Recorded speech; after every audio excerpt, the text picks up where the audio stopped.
Selamat siang, berjumpa lagi bersama kami di ruang diskusi BNT Studio. Bung, kita berjumpa lagi di BNT Studio untuk ngobrol-ngobrol santai ya Bung, terkait dengan isu-isu yang sedang hangat ini, yang sedang ramai di media sosial sekarang ini. Nah, ada yang menarik dalam obrolan kita kali ini, Bung, dalam diskusi kita kali ini, rancangan undang-undang perampasan aset yang ditolak oleh DPR RI. Nah, Oke. baru-baru ini terjadi dan sedang ramai dan sedang hangat di hadapan publik. Bagaimana pandangan dari Jaka? Jadi gini, mengenai undang-undang perampasan aset yang per malam tanggal 11 Juli 2026 itu ditolak oleh DPR RI. Itu kan undang-undang perampasan aset itu diusulkan oleh Presiden Republik Indonesia yaitu Ya, Bapak Prabowo Subianto. Betul kan? ya, Nah, jadi sangat betul gini, itu. eh banyak masyarakat ini kan menginginkan negara kita bebas dari korupsi ini.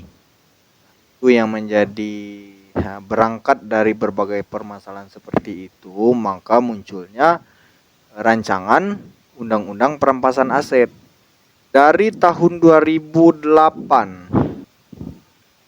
Jadi kalau ketika kita berbicara masalah rancangan undang-undang perampasan aset yang ditolak oleh DPR RI itu merupakan sesuatu yang sangat janggal. Kenapa saya katakan janggal?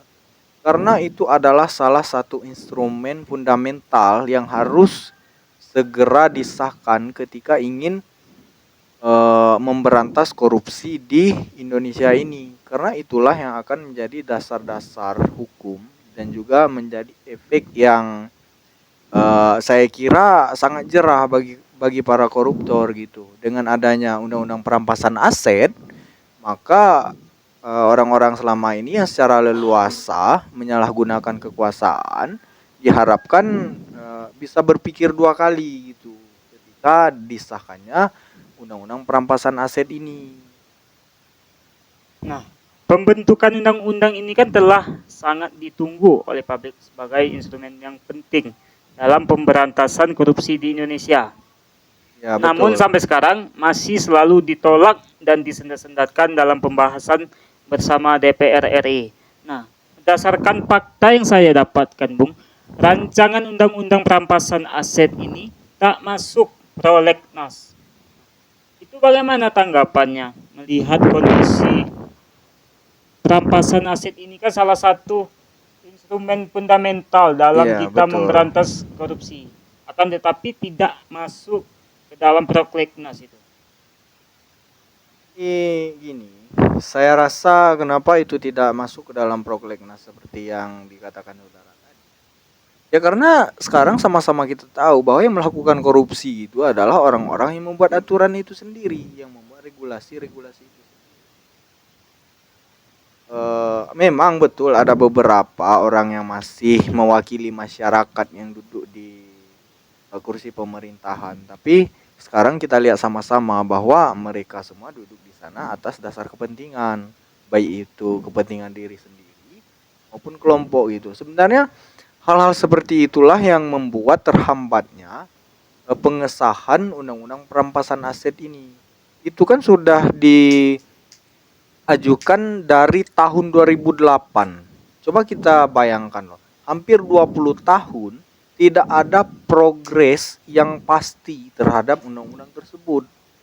Jadi artinya kemarin kan sudah diusungkan nih sama Presiden Republik Indonesia. Itu menjadi salah satu bukti bahwa beliau itu memang komitmen untuk melakukan pemberantasan korupsi.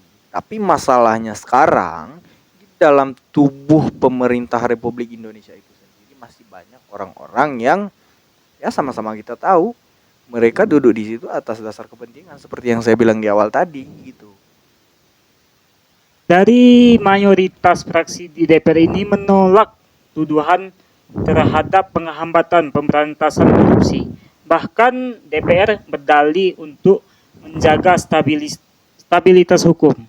Fraksi mayoritas di DPR juga mengklaim bahwa mekanisme pemberantasan korupsi melalui rancangan perampasan aset ini sudah cukup diatur dalam revisi KUHP terbaru. Bagaimana itu? Jadi gini, ketika kita bicara masalah bagaimana pandangan para pihak-pihak terkait khususnya DPR RI mengenai masalah undang-undang perampasan aset. Jelas mereka katakan kepada publik bahwa mereka tidak melakukan sesuatu yang menghambat pengesahan undang-undang tersebut. Tapi pada kenyataan yang terjadi sekarang, jika undang-undang tersebut tidak dihambat oleh pihak DPR, maka itu akan disahkan. Tidak sampai seperti sekarang ini. Hampir 20 tahun loh. Bisa sama-sama kita bayangkan. Tidak ada progres yang pasti terhadap undang-undang tersebut. Mereka, saya rasa mereka itu kenapa tidak mempercepat progres undang-undang ini? Karena mereka sendiri loh yang melakukan korupsi gitu. Jadi ketika mereka mengesahkan undang-undang ini berarti mereka secara tidak langsung dan secara sadar itu memenjarakan diri mereka sendiri gitu. Walaupun ada beberapa yang memang betul-betul mewakili masyarakat. Sekalian kita ngobrol-ngobrol santai aja ya Bung, kita ngopi-ngopi untuk merilekskan Oke. obrolan kita Itu- pada kali ini. Itu sangat perlu itu Bung, Iya. karena saya agak sedikit emosi ketika bicara masalah Benar sekali ini Bung, karena kondisi ini sekarang sudah ini. lama yang ditunggu oleh Iya, masyarakat. betul. Kita ngopi dulu ya Bung, biar rileks. Ini sudah disiapkan oleh tim. Oke, ini kan mungkin emosi kita bisa lebih stabil gitu. Jadi gitu, saya rasa kenapa itu terhambat? Karena pelakunya mereka sendiri. Bisa dilihat, bisa dicari data-datanya. Itu yang banyak melakukan tindakan korupsi itu dari instansi-instansi ya sama-sama kita tahu lah. Menjadi pertanyaan besar di kalangan masyarakat. Ada apa dan mengapa dari dulu sampai sekarang rancangan undang-undang ini terlalu tersendat di DPR itu? Apakah rancangan undang-undang perampasan aset ini jadi momok ketakutan bagi DPR? Betul, itu menjadi momok yang sangat menakutkan untuk DPR karena apa? Karena mereka duduk di situ pun ingin mengambil keuntungan bagi kelompok, bagi partainya, bagi individu, segala macamnya. Itulah yang membuat rancangan undang-undang tersebut terhambat sampai sekarang dan bahkan terbilang tidak ada perkembangan gitu. Ya, karena yang akan menerima konsekuensi dari undang-undang ini tadi ya mereka sendiri. Nah ini nampaknya yang kita tunggu-tunggu sudah datang ya Bung. Selain dengan rancangan undang-undang perampasan aset yang kita tunggu, ini sudah sampai juga kopi kita. Oke Bung, letak saja di situ Ya, Bung. Tempatnya nggak muat seperti ini. Saya aja Bung, silakan dinikmati. Oke, terima kasih. Pegangan kita. Wah, ini roti ya. Ini roti Bung, roti rasa perampasan aset ini. Iya betul.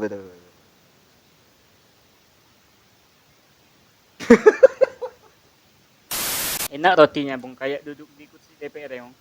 Ya, sangat. Mari kita.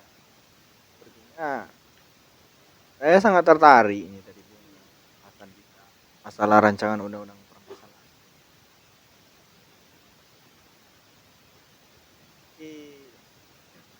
Saya kira mereka sedang memperlambat waktu agar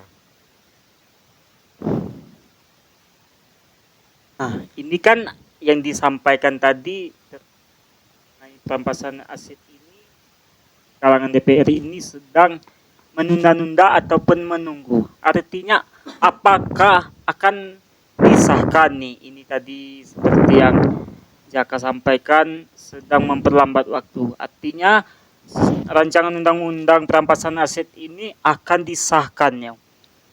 Saya kira ketika kita berpacu pada kondisi dan situasi pada hari ini, saya rasa tidak. Kenapa saya katakan tidak? Karena undang-undang perampasan aset ini kan itu akan menimbulkan konsekuensi yang sangat berat bagi para koruptor. Lakukan koruptor. Ya, sama-sama kita cek datanya dan bisa kita kasih seperti itu. Yang selama ini ya kita tahu siapa mereka, para pelakunya siapa. Apa itu dihambat ya, karena atas dasar kepentingan mereka. Dan kemudian juga apakah undang-undang perampasan aset ini akan terrealisasi? Pertanyaan kan itu tadi. Jadi ketika melihat kondisi sekarang, saya rasa tidak mungkin akan terrealisasi. Karena apa? Karena tidak mungkin loh mereka mau memenjarakan diri mereka sendiri ataupun mereka ingin memenjarakan kelompok-kelompok. Karena yang melindungi koruptor-koruptor itu selama ini, mengapa mereka leluasa ya? Karena salah satu instrumen fundamental seperti undang-undang perampasan aset tidak ada progres, dan bahkan justru itu hanya sekedar saya rasa tulisan-tulisan saja gitu untuk menenangkan publik dengan maraknya terjadi kasus korupsi. Tapi paling tidak saya katakan di sini dari Presiden Republik Indonesia itu sudah mengajukan. Jadi sudah ada step yang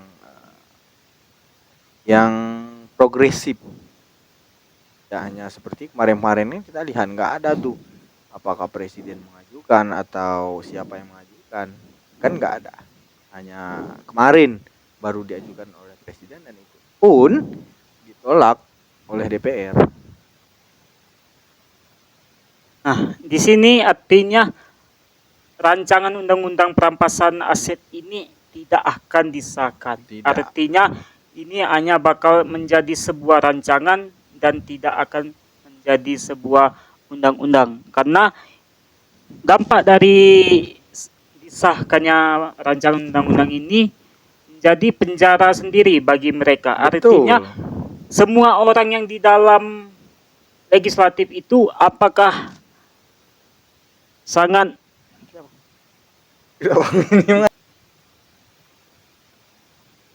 dapat kita simpulkan artinya mengapa mereka tidak ingin mengesahkan rancangan undang-undang perampasan aset ini karena dampaknya nanti akan memenjarakan diri mereka sendiri.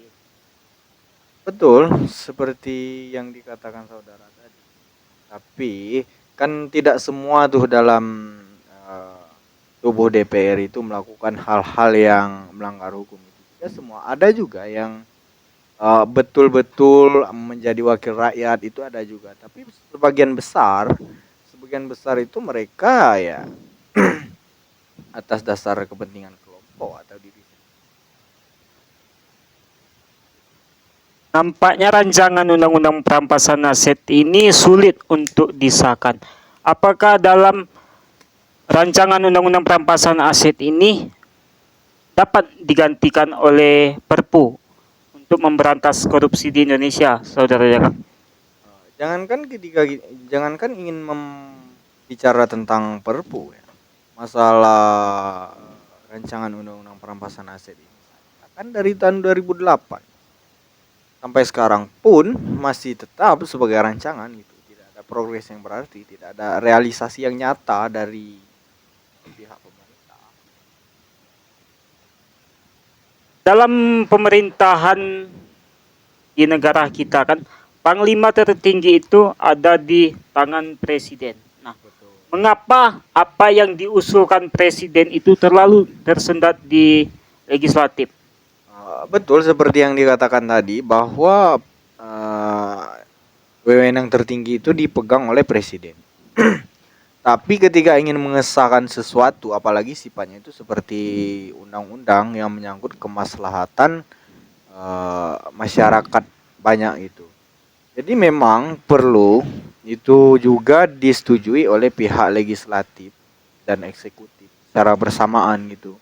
Tidak bisa presiden secara langsung menetapkan itu, karena di negara kita kan negara yang katanya negara demokrasi itu butuh beberapa pendapat untuk mempertimbangkan kembali apakah sesuatu yang akan direalisasikan ini urgent atau tidak. Tapi masalah undang-undang perampasan aset ini sangat urgent. Nah, dari tahun 2008 loh. Coba kita bayangkan. Sampai sekarang masih dalam bentuk rancangan. Kalau kita harus terus menunggu akan disahkannya rancangan undang-undang perampasan aset ini kan kita tidak tahu Ya, seberapa betul. lama akan disahkan. Apa yang harus dilakukan oleh presiden ataupun masyarakat untuk memberantas korupsi di Indonesia ini? Karena korupsi ini Sudah mendarah daging sudah ya. mendarah daging. Sudah menjadi budaya Iya, juga. saudara Jaka. Jadi gini, ketika kita bicara apa yang harus dilakukan, presiden kita sudah memberi contoh secara langsung dengan mengusulkan pengesahan undang-undang perampasan aset. Ini kan letak permasalahannya nih di DPR. Sekaranglah sebenarnya waktunya ketika mahasiswa itu ingin membuktikan diri bahwa mereka memang bersuara untuk masyarakat. Coba kita lihat sekarang, per hari ini. Tidak ada mahasiswa yang resah dengan ditolaknya undang-undang perampasan aset. Apakah memang mahasiswa yang selama ini demo itu hanya atas dasar kepentingan ataupun dibayar? Kan pertanyaan sekarang itu. Sekarang coba kita lihat. Mana ada BEM-BEM universitas yang melakukan pernyataan sikap mengenai ditolaknya undang-undang perampasan aset? Ada. Lah sekarang kita ini, mahasiswanya sekarang pun FOMO. Tidak atas dasar perpanjangan suara dari masyarakat. Terkait apa yang sudah dilakukan presiden itu sudah sangat Iya, baik ya, Om. sudah sangat Dan baik. apa yang tanggapan dari mahasiswa tentang rancangan pemberantasan aset ini sebenarnya sudah jauh hari juga, sudah lama juga. Tanggapan mahasiswa terhadap penolakan rancangan ini, Bung, sebenarnya sudah marak kian disuarakan. Akan tetapi mungkin dalam berita yang baru-baru ini belum ada pernyataan sikap langsung dari kalangan mahasiswa, mungkin sedang dalam kajian atau pembahasan untuk tindak lanjut yang akan dilakukan. Itulah sebenarnya sangat disayangkan ketika masalah-masalah yang urgent seperti ini itu dibiarkan saja, tidak ada sedikit gerakan-gerakan dari para mahasiswa ataupun aktivis. Karena ini kan menyangkut kepentingan kita masyarakat seluruh Indonesia. Jadi muncul nih pertanyaan untuk para mahasiswa. Ada apa gitu? Kenapa diam? Yang selama ini melakukan orasi, yang selama ini turun ke jalan, tiba-tiba sedikit pun tidak tergerak dengan penolakan undang-undang perampasan aset ini. Itu menjadi sebuah pertanyaan besar loh bagi kita semua, bagi kita masyarakat sipil. Kita pertanyakan tuh, mahasiswa sekarang ini sering turun ke jalan ini kemana gitu? Apa karena terlalu sering ke jalan capek, butuh istirahat? Saya rasa tidak. Artinya dapat kita simpulkan mengenai rancangan undang-undang perampasan aset ini kan, artinya ini sulit untuk disahkan, tetapi tidak menutup kemungkinan untuk tidak disahkan. Walaupun jalannya itu sulit ya, Bung. Karena dampak dari perampasan aset ini Sangat luar biasa. sangat luar biasa dan sangat menutup celah Ya, betul. untuk melakukan tindakan korupsi. Ya, betul. Hanya dari itu tadi sempat kita bahas kan kenapa sejauh ini undang-undang tersebut masih dalam bentuk rancangan. Karena seperti yang saudara bilang tadi, itu menjadi momok yang sangat menakutkan bagi para mafia-mafia di pemerintah gitu. Sedangkan yang melakukan pelanggaran itu mereka sendiri. Dilihat juga kemudian dengan kondisi mahasiswa yang sekarang diam, nggak ada yang speak up mengangkat berita ini. Mana si Tio dari UGM katanya yang pro demokrasi, pro rakyat. Kemudian mana juga BEM UGM yang kemarin turun ke jalan gitu. Tapi ketika ada masalah yang harus diselesaikan secepat mungkin, yang menjadi urgensi bagi masyarakat Indonesia, mereka ngilang loh, mereka nggak ada. Mana para mahasiswa? Jadi pertanyaan sekarang itu, masyarakat bertanya,